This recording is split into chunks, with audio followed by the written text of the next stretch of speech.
हमारे यहाँ कहते हैं सह खेलती खादती सखा। जो साथ में खेले साथ में खाए वो सखा है। हमारा मित्र कौन है? जो हमारे हिंदुओं को जलाएं, जो हमारे सनातनियों को मारें जिंदा दिन दहाड़े। आज भी मैंने एक घटना सुनी कि आज भी एक बालक को मार डाला, पीट पीट के मार डाला।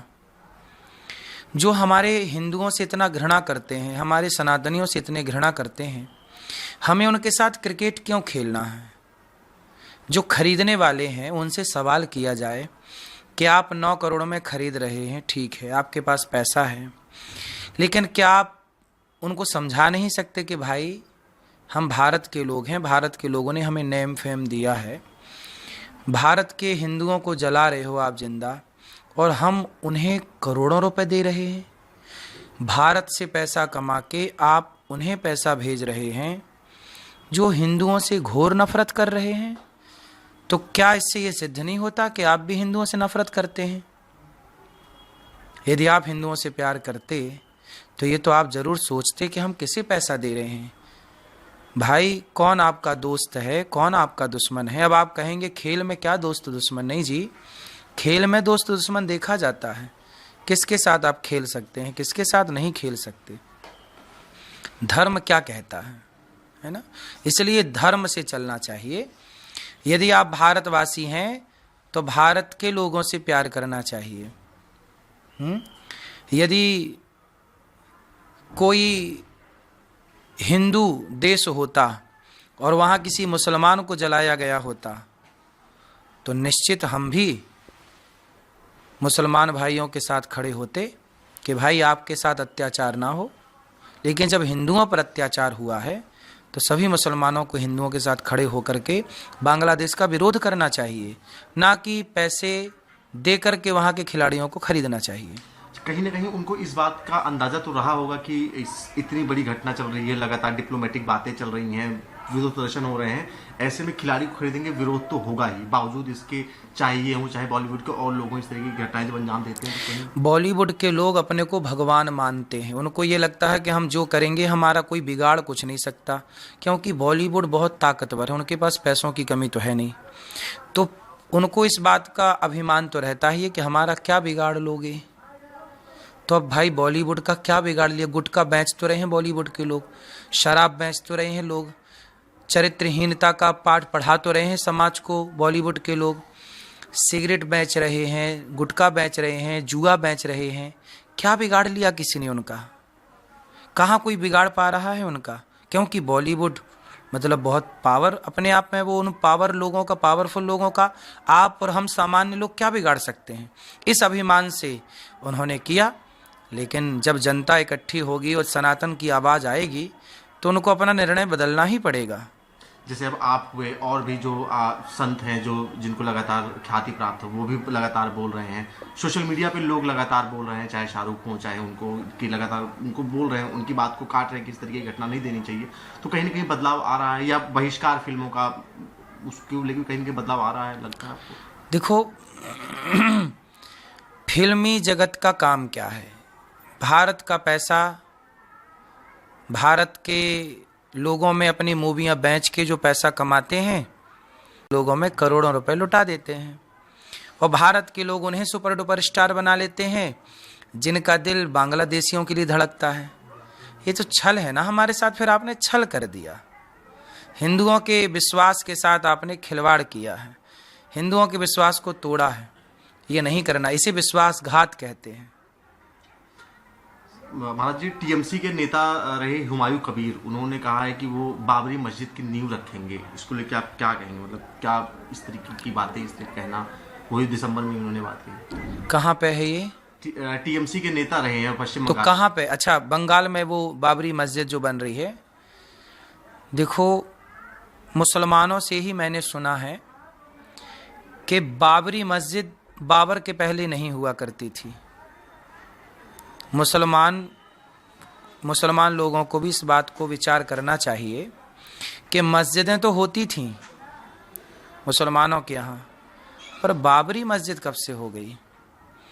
जो आक्रांता रहे हैं भारत में, जिन लोगों ने भारत की बहन बेटियों के साथ दुराचार किया है, और कितने मुगल शासक थे जिन्होंने भारत की बहन बेटियों की इज्जत लूटी है।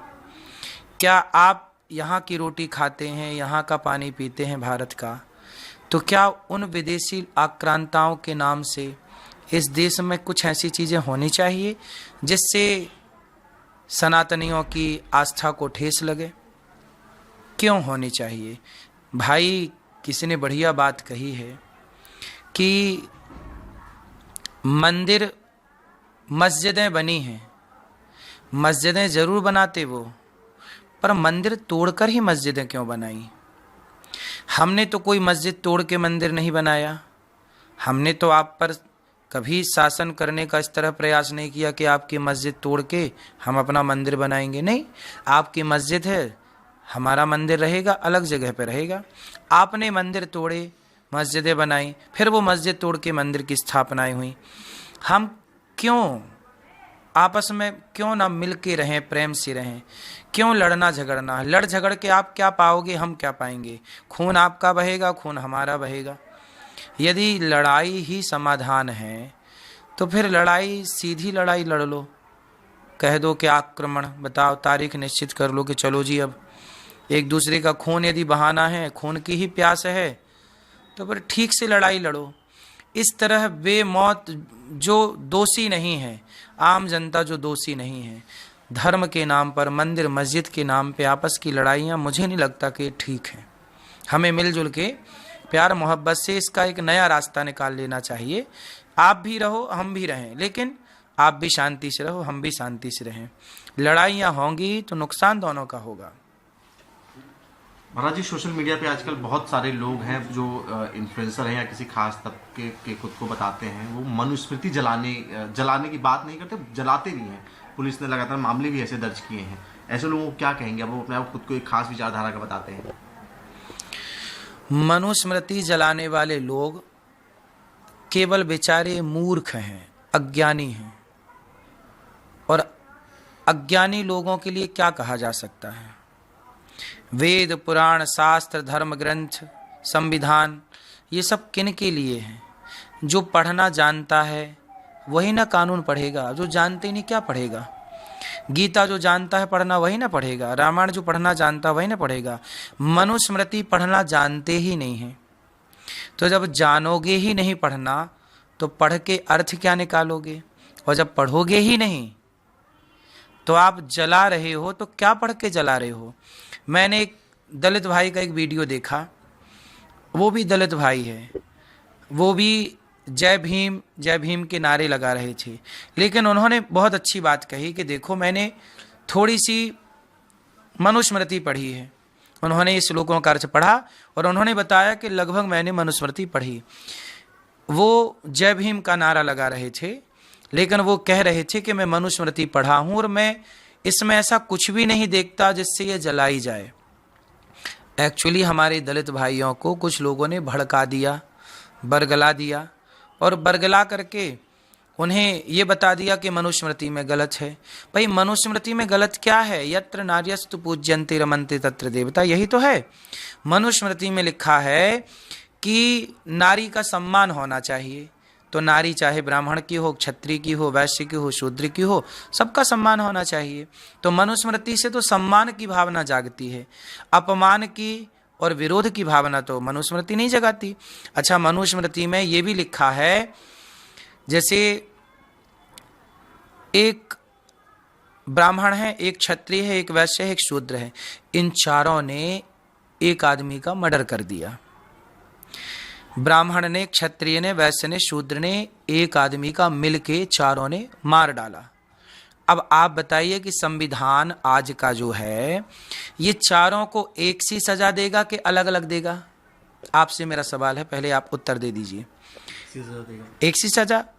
आज का कानून एक सी सजा देगा, पर मनुस्मृति जो हमारा सनातन धर्म है वो कहता है एक सी सजा नहीं है। ब्राह्मण को सजा ज़्यादा मिलनी चाहिए, ब्राह्मण को 20 साल की सजा मिलनी चाहिए, क्योंकि ब्राह्मण के पास ज्ञान था, तुम पढ़े लिखे थे तो तुमने क्यों मारा? क्षत्रिय को 15 साल की सजा मिलनी चाहिए, तुम भी क्षत्रिय हो, तुम रक्षक थे, बिना जाने तुमने खून बहा दिया। वैश्य को भी सजा मिलनी चाहिए 10 साल की। क्यों भाई, तुमने विचार तो करना था, क्यों मारा? और सबसे कम सजा शूद्रों की है 5 साल, अपराध एक है लेकिन सजा सबकी। ब्राह्मण की सजा ज्यादा है, क्योंकि वो यदि जिम्मेदारी आपके कंधों पर है तो आपकी जिम्मेदारी ज्यादा है, तो दंड। ये मनुस्मृति का न्याय है, जरा सोचिए। शूद्रों पर सजा कम है, ब्राह्मणों की सजा ज्यादा है। क्या ये न्याय करना, कैसे आप जला दोगे इस न्याय को? आज का कानून तो एक से, आज तो बलात्कारियों को भी फांसी नहीं हो रही है, लेकिन हमारे उस टाइम पे मनुस्मृति का जो विधान है, शास्त्रों का जो विधान, उसमें तो बलात्कार करने वाले को जीवित। राम जी क्या कहते हैं?